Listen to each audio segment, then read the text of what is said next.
উপেন্দ্র কিশোর রায়চৌধুরীর ছোটদের গল্প সংকলন। জানোয়ারের বয়স। জানোয়ারের মধ্যে তিমি মাছ নাকি সবচেয়ে বেশি দিন বাঁচে। অনেকের মতে তিমি মাছ 1000 বছর বাঁচে, কিন্তু কথাটা কতদূর সত্য বলা যায় না। হাতি সাধারণত 100 বছর বেশি বাঁচিতে পারে। গ্রিক রাজা আলেকজান্ডার যখন এসেছিলেন তখন তিনি একটা হাতি এখান থেকে নিয়ে যান। সেটা নাকি 350 বছর বেঁচেছিল। কচ্ছপ আর কুমির খুব অনেক দিন বাঁচে, তার অনেক প্রমাণ আছে। আমেরিকার এক চিড়িয়াখানায় এক পোষা কুমির আছে, তার বয়স 200-300 বছরের কম নয়। সে এখনো বেশ মজবুত আছে। প্রায় 100 বছর আগে একটা বড় কচ্ছপকে ধরে তার গায়ে তারিখ ইত্যাদি লিখে দেওয়া হয়েছিল। সেই কচ্ছপ এখনো বেঁচে আছে। ঘোড়া 30-40 বছরের বেশি বড় বাঁচে না, কিন্তু উট প্রায় 100 বছর বেশ বেঁচে থাকতে পারে।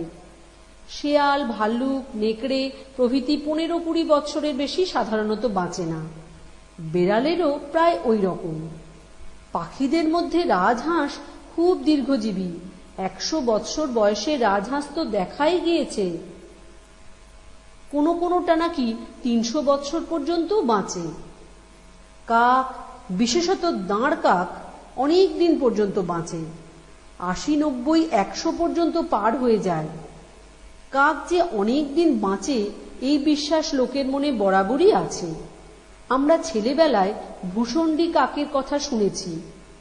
সে কুরুক্ষেত্রের যুদ্ধ দেখে বলেছিল, এর চাইতে রামায়ণের যুদ্ধ আর দেবতা অসুরের যুদ্ধটা ভালো হয়েছিল।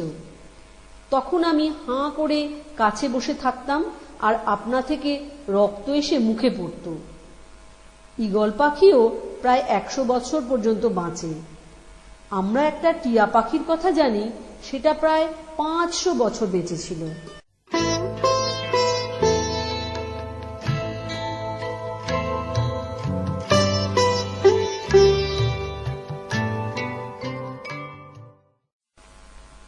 ভূতের গল্প। আমি ভূতের গল্প বড় ভালোবাসি। তোমরা 5 জনে মিলিয়া ভূতের গল্প করো, সেখানে 5 ঘন্টা বসিয়া থাকিতে পারি। ইহাতে যে কি মজা! একটা শুনিলে আর একটা শুনিতে ইচ্ছা করে, 2টা শুনিলে একটা কথা কহিতে ইচ্ছা করে। গল্প শেষ হইয়া গেলে একাকী ঘরের বাহিরে যাইতে ইচ্ছা হয় না। তোমাদের মধ্যে আমার মতন কেহ আছে কিনা জানি না, বোধহয় আছে। তাই আজ তোমাদের কাছে একটা গল্প বলিব। গল্পটা একখানি ইংরেজি কাগজে পড়িয়াছি। তোমাদের সুবিধার জন্য ইংরেজি নামগুলি বদল করিয়া দিতে ইচ্ছে ছিল, কিন্তু গল্পটি পড়িলেই বুঝিতে পারিবে যে শুধু নাম বদলাইলে কাজ চলিবে না। সুতরাং ঠিক যেরূপ পড়িয়াছি প্রায় সেই রূপ অনুবাদ করিয়া দেওয়াই ভালো বোধ হইতেছে। স্কটল্যান্ডের ম্যাপটার দিকে একবার চাহিয়া দেখিলে বাঁ ধারে ছোট ছোট দ্বীপ দেখিতে পাইবে। তাহার উপরেরটির নাম নর্থ ইস্ট, নিচেরটির নাম সাউথ ইস্ট। এর মাঝামাঝি ছোট ছোট আর কতকগুলো দ্বীপ দেখা যায়। এ সেকালের কথা। তখন স্টিম ইঞ্জিনও ছিল না, টেলিগ্রাফও ছিল না। আমার ঠাকুরদাদা তখন এর একটি দ্বীপে স্কুলে মাস্টারি করিতেন। সেখানে লোক বড় বেশি ছিল না। তাদের কাজের মধ্যে কেবলমাত্র মেষ চড়ানো আর কষ্টে সৃষ্টে কোনো মতে দিন চলার মতো কিছু শস্য উৎপাদন করা। সেখানকার মাটি বড় খারাপ, তারই একটু একটু সকলে ভাগ করিয়া নেয় আর জমিদারকে খাজনা দেয়। এরা বেশ সাহসী লোক ছিল, আর ওই রকম কষ্টে থাকিয়া এবং সামান্য খাইয়াও বেশ এক প্রকার সুখে স্বচ্ছন্দে কাল কাটাইত। এই দ্বীপে অ্যালান ক্যামেরন নামে একজন লোক ছিলেন। তাহার বাড়ি গাঁ থেকে প্রায় 1 মাইল দূরে। অ্যালানের সঙ্গে মাস্টার মশাইয়ের বড় ভাব। তাঁর কাছে তিনি কত রকমের মজার গল্প বলিতেন। হঠাৎ একদিন ক্যামেরন বড় পীড়িত হইলেন, আর কিছুদিন পরে তাহার মৃত্যু হইল। তাহার কেউ আপনার লোক ছিল না, সুতরাং তাহার সমস্ত বিষয় বিক্রি হইয়া গেল। তাঁর বাড়িটা কেহ কিনিতে চাহিল না বলিয়া তাহা অমনি খালি পড়িয়া রহিল। এর কয়েক মাস পরে একদিন জ্যোৎস্না রাত্রিতে ডোনাল্ড ম্যাকলিন বলিয়া একটি রাখাল ছেলে ওই বাড়ির পাশ দিয়া যাইতেছিল। হঠাৎ জানলার দিকে তাহার দৃষ্টি পড়িল, আর সে ঘরের ভিতরে অ্যালান ক্যামেরনের ছায়া দেখিতে পাইল। দেখিয়াই তো তাহার চক্ষু স্থির। সেখানেই সে হাঁ করিয়া দাঁড়াইয়া রহিল। তাহার চুলগুলি খ্যাংড়া কাঠির মতো সোজা হইয়া উঠিল। ভয়ে প্রাণ উড়িয়া গেল, গলা শুকাইয়া গেল। শীঘ্রই তাহার চৈতন্য হইল। ওই রকম ভয়ানক পদার্থের সঙ্গে কাহারই বা জানাশোনা করিবার ইচ্ছা থাকে? সে তো মার দৌড় একেবারে মাস্টার মশাইয়ের বাড়িতে। তাহার কাছে সব কথা সে বলিল। মাস্টার মশাই এসব মানেন না। তিনি তাহাকে প্রথম ঠাট্টা করিলেন, তারপর বলিলেন তাহার মাথায় কিঞ্চিত গোল ঘটিয়াছে। আরও অনেক কথা বলিলেন। বলিয়া যথাসাধ্য বুঝাইয়া দিতে চেষ্টা করিলেন যে ঐরূপ কিছুতে বিশ্বাস থাকা নিতান্ত বোকার কার্য। ডোনাল্ড কিন্তু ইহাতে বুঝিল না। সে অপেক্ষাকৃত সহজ বুদ্ধি বিশিষ্ট অন্যান্য লোকের কাছে তাহার গল্পটা বলিল। শীঘ্রই ওই দ্বীপের সকলেই এই গল্প জানিতে পারিল। ওই সব বিষয় মীমাংসা করিতে বৃদ্ধরাই মজবুত। তাহারা ভবিষ্যতের সম্বন্ধে ইহাতে কত কুলক্ষণই দেখিতে পাইলেন। ওই দ্বীপের মধ্যে একমাত্র মাস্টার মশাইয়ের কাছেই খবরের কাগজ আসিত। মাসের মধ্যে একবার করিয়া কাগজ আসিত, আর সেদিন সকলে মাস্টার মশাইয়ের বাড়িতে গিয়া নতুন খবর শুনিয়া আসিত। সেদিন তাহাদের পক্ষে একটা খুব আনন্দের দিন।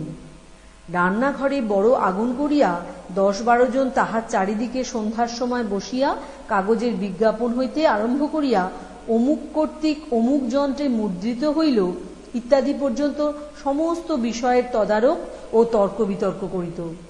শেষের কথাগুলি সকলেরই এক প্রকার মুখস্থ হইয়াছিল, এবং পড়া শেষ হইলে ওই কথাটা প্রায় সকলে একসঙ্গে একবার বলিত। এই সকল সভায় রাখাল, কৃষক, গির্জার ছোট পাদ্রী প্রভৃতি অনেকেই আসিতেন। গ্রামের মুচি রোড়িও আসিত। রোড়ি ভয়ানক নাছোড়বান্দা লোক। একটা কথা উঠিলে তাহাকে একবার আচ্ছা করিয়া না ঘাঁটিয়া সহজে ছাড়িবে না। ডোনাল্ড ম্যাকলিনের ওই ঘটনার কয়েক সপ্তাহ পরে একদিন সকলে এইরূপ সভা করিয়া বসিয়াছে। মাস্টার মশাই চেঁচাইয়া তর্জমা করিতেছেন। এমন সময় একজন আসিয়া বলিল যে অ্যালান ক্যামেরনের ছায়া আবার দেখা গিয়াছে। এবারে একজন স্ত্রীলোক দেখিয়াছে। ওই রাখাল যে স্থানে যেভাবে উহাকে দেখিয়াছিল, এও ঠিক সেই রকম দেখিয়াছে। এরপর আর পড়া চলে কি করিয়া? মাস্টার মহাশয় চটিয়া গেলেন এবং ঠাট্টা করিতে লাগিলেন। রোড়ি তৎক্ষণাৎ তাহার প্রতিবাদ করিল। রোড়ি কোনো কথাই ঠিক মানে না। এবারেও মাস্টার মশায়ের কথাগুলি মানিতে পারিল না। প্রচণ্ড তর্ক উপস্থিত। ভূতের কথা লইয়া সাধারণভাবে এবং ক্যামেরনের ভূতের বিষয়ে বিশেষভাবে বিচার চলিতে লাগিল। আর সকলে বেশ মজা পাইতে লাগিলেন। কিন্তু রোড়ির মেজাজ গরম হইয়া উঠিল। সে বলিল, দেখো মাস্টারের পো, যতই কেন বলো না, আমি একজোড়া নতুন বুট হারব। তোমার সাধ্যি নেই আজ দুপুরেতে ওখান থেকে গিয়ে দেখে এসো। সকলে করতালি দিয়া উঠিল। মাস্টার মশাই হাসিয়া উড়াইয়া দিতে চাহিলেন, কিন্তু রোড়ি ছাড়িবে কেন? সে সকলের উপর বিচারের ভার দিল। তাহারা এই মত দিল যে মাস্টার মহাশয় যখন গল্পগুলি মানিতেছেন না, সে স্থলে তাহার উচিত যে নিদেন পক্ষে তিনি যে এ মানেন না তা প্রমাণ করিয়া দেন। মাস্টার মশাই দেখিলেন অস্বীকার করিলে যশের হানি হয়। তিনি বলিলেন, যাব বই কি, কিন্তু আমি গিয়ে ফিরে এলেও এর চাইতে আর তোমাদের জ্ঞান বাড়িবে না। রোড়ি, আচ্ছা দেখা যাও। মাস্টার মশাই বললেন, ভালো, ওখানে গিয়ে আমি কি করব? রোড়ি বলল, ওখানে গিয়ে দরজার কাছে দাঁড়িয়ে 3 বার বলবে, অ্যালান ক্যামেরন আছে গো। কোনো জবাব না পাও, ফিরে এসো। আমি আর ভূত মানব না। মাস্টার মশাই হাসিয়া বলিলেন, এটা ঠিক যেন যে অ্যালান সেখানে থাকলে আমার কথার উত্তর দেবেই। আমাদের বড় ভাব ছিল। একজন বলিল, তাকে যদি দেখতে পাও তাহলে মুচির কাছে যে ও টাকা পেত সে কথাটা তুলো না। এ কথায় সকলে হাসিয়া ফেলিল। ররি কিন্তু অপ্রস্তুত হইল। এইরূপে হাসি তামাশা চলিতে লাগিল। ক্রমে মাস্টার মশাই যাওয়ার সময় হইয়া আসিল। শেষে মুচি ঘড়ির দিকে চাহিয়া বলিল, 12টা বাজতে 20 মিনিট বাকি। তুমি এখন গেলে ভালো হয়, তাহলেই ঠিক ভূতের সময়টাতে পৌঁছতে পারবে। বেশ করিয়া কাপড় চোপড় জড়াইয়া মাস্টার মহাশয় যষ্টি হস্তে সেই বাড়ির দিকে চলিলেন। মাস্টারের যাইবার সময় সকলেই 2-1টা খোঁচা দিয়া দিল এবং স্থির করিল ফলটা কি হয় দেখিয়া যাইবে। রাত্রি অন্ধকার। এতক্ষণে বেশ জ্যোৎস্না ছিল, কিন্তু এক্ষণে কালো কালো মেঘ আসিয়া চাঁদকে ঢাকিয়া ফেলিতেছে। মাস্টার চলিয়া গেলে সকলে আরম্ভ করিল যে সমস্ত রাস্তাটা সাহস করিয়া যাওয়া তাঁর পক্ষে সম্ভব কিনা। ছোট পাদ্রী বলিল যে তিনি হয়তো অর্ধেক পথ গিয়াই ফিরিয়া আসিয়া যাহা ইচ্ছা বলিবেন। তখন আর কাহারও কিছু বলিবার থাকিবে না। ইহা শুনিয়া মুচির মনে ভয় হইল। জুতা জোড়াটা নেহাত ফাঁকি দিয়া নেন, এটা তাহার ভালো লাগিল না। তখন একজন প্রস্তাব করিল যে ররি যাইয়া দেখিয়া আসুক। প্রথমে ররি ইহাতে আপত্তি করিল, কিন্তু উহার বক্তৃতার পরে রাজি হইল। সকলে তাহাকে সাবধান করিয়া দিল যেন মাস্টার তাহাকে দেখিতে না পায়। তারপর সে বাহির হইল। খুব চলিতে পারিত, এই গুণে শীঘ্রই সে মাস্টারকে দেখিতে পাইল। ররি একটু দূরে দূরে থাকিতে লাগিল। রাস্তাটা একটা জলা জায়গার মধ্য দিয়া। একটি গাছপালা নাই যে মাস্টার ফিরিয়া চাহিলে তাহার আড়ালে থাকিয়া বাঁচিবে। পরে মাস্টার মহাশয় যখন ওই বাড়িতে পৌঁছিলেন, তখন ররি একটু বুদ্ধি খাটাইয়া খানিকটা ঘুরিয়া বাড়ির সম্মুখে আসিল। সেখানে একটা নিচু বেড়া ছিল, তাহার আড়ালে শুইয়া পড়িল। সে অবস্থায় দূতের কার্য করিতে যাইয়া তাহার অন্তরটা গুরু গুরু করিতে লাগিল, মাস্টার মশাই ছিলেন বলিয়া, নহিলে সে এতক্ষণ চেঁচাইয়া ফেলিত। কষ্টের সৃষ্টে কোনো মতে প্রাণটা হাতে করিয়া দেখিতেছে কি হয়। মনে করিয়াছে মাস্টার মহাশয় যেরূপ ব্যবহার করেন তাহা দেখা হইয়া গেলেই সে বাহির হইবে। গ্রামের গির্জার ঘড়িতে 12টা বাজিল। সে বেড়ার ছিদ্র দিয়া চাহিয়া দেখিল যে মাস্টার মহাশয় নির্ভয়ে দরজার সম্মুখে আসিয়া দাঁড়াইয়াছেন। মাস্টার মহাশয় গলা পরিষ্কার করিলেন এবং একটু শুষ্ক স্বরে বলিলেন, অ্যালান ক্যামেরন আছো গো? কোনো উত্তর নাই। 2-1 পা পশ্চাৎ সরিয়া একটু আস্তে আবার বলিলেন, অ্যালান ক্যামেরন আছো গো? কোনো উত্তর নাই। তারপর বাড়িতে আসিবার রাস্তাটির মাথা পর্যন্ত হাঁটিয়া গিয়া থতমত স্বরে অর্ধ চিৎকার অর্ধ আহ্বানের মতো করিয়া তৃতীয়বার বলিলেন, এল ক্যামেরন আছো? তারপর আর উত্তরের অপেক্ষা নাই। শটান চম্পট। কি সর্বনাশ! কোথায় মাস্টারের সঙ্গে বাড়ি যাইবে, মাস্টার যে এ কি করিয়া ফেলিলেন। মুচি বেচারির আর আতঙ্কের সীমা নাই। তবে বুঝি ভূত এলো। আর থাকিতে পারিল না। এই সময় তার মনে যে ভয় হইয়াছিল তারই উপযুক্ত ভয়ানক গোঁ গোঁ শব্দ করিতে করিতে সে মাস্টার মশায়ের পেছনে ছুটিতে লাগিল। সেই ভয়ানক চিৎকার শব্দ মাস্টার মশায়ের কানে গেল। মুচি দৌড়াইতেছে আর ডাকিতেছে, দাঁড়াও গো মাস্টার মশাই, দাঁড়াও। মাস্টার মশাই শুনিতে পাইলেন, পশ্চাতে এক প্রকার শব্দও শুনিতে পাইলেন। আর কি, ওই অ্যালান ক্যামেরন। ভয়ে আরো 10 গুণ দৌড়তে লাগিলেন। ররি বেচারা দেখিল বড় বিপদ, ফেলিয়াই বুঝি গেল। কি করে তারও প্রাণপণ চেষ্টা। মাস্টার মশাই দেখিলেন পাছেরটা আসিয়া ধরিয়াই ফেলিল। তাহার গায়ের বল চলিয়া যাইতে লাগিল।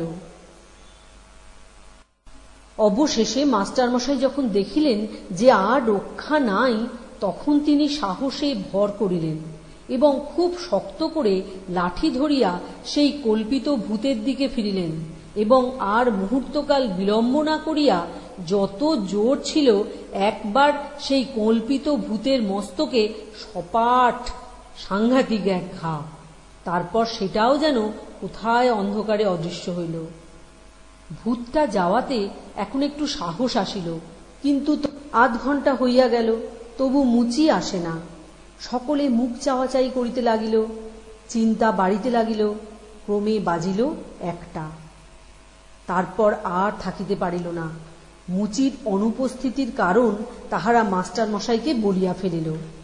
মাস্টার মহাশয় শুনিয়াই চিৎকার করিয়া উঠিলেন। লাফাইয়া উঠিয়া লণ্ঠন হাতে করিয়া দৌড়িয়া বাহির হইলেন এবং সকলকে পশ্চাৎ আসিতে বলিয়া দৌড়িয়া চলিলেন। সকলেরই বিশ্বাস হইল মাস্টার মহাশয়ের বুদ্ধিশুদ্ধি লোপ পাইয়াছে। হইচই কাণ্ড। সকলেই জিজ্ঞাসা করে, ব্যাপারটা কি? তাড়াতাড়ি ঘরের বাহিরে আসিয়া তাহারা মাস্টারকে দাঁড়াইতে বলিতে লাগিল। তাহাদের শব্দ শুনিয়া কুকুরগুলি ঘেউ ঘেউ করিয়া উঠিল। কুকুরের গোলমালে গাঁয়ের লোক জাগিল। সকলেই জিজ্ঞাসা করিল, ব্যাপারখানা কি? এই সময় মাস্টার মশাই জলার মধ্যে দিয়া দৌড়াইতেছেন। মাথা ঘুরিয়া গিয়াছে। কেবল পুলিশ ম্যাজিস্ট্রেট, জুরি ইত্যাদি ভয়ানক বিষয় মনে হইতেছে। তাহার লণ্ঠনের আলো দেখিয়া অন্যেরা তাহার পশ্চাতে আসিতেছে। সকলে তাহার কাছে আসিয়া তাহাকে ধরিল এবং ইহার কারণ জিজ্ঞাসা করিতে লাগিল। মাস্টার মহাশয়ের উত্তর দিবার পূর্বেই সেই মাঠের মধ্য হইতে গালি এবং কোঁকানি মিশ্রিত এক প্রকার শব্দ শোনা যাইতে লাগিল। কতদূর গিয়া দেখা গেল একটা লোক জলার ধারে বসিয়া আছে। লণ্ঠনের সাহায্যে নির্ধারিত হইল যে এ আর কেহ নহে, আমাদের সেই মুচি। সেইখানে বেচারা 2 হাতে মাথা চাপিয়া বসিয়া আছে আর তাহাদের মাস্টারের উদ্দেশ্যে গালাগালি দিতেছে। তাহার নিকট হইতে সকলে সমস্ত ঘটনা শুনিল। শেষে অনুসন্ধানে জানা গেল যে ওই বাড়ির জানালার ঠিক সম্মুখে একটা ছোট গাছ ছিল। তাহারই ছায়া চন্দ্রের আলোকে দেওয়ালে পড়িত। আশ্চর্যের বিষয় এই যে সেই ছায়ার আকৃতি দেখিতে ঠিক ক্যামারনের মুখের মতো। সেদিন চন্দ্র ছিল না বলিয়াই মাস্টার মশাই সেই ছায়া দেখিতে পান নাই।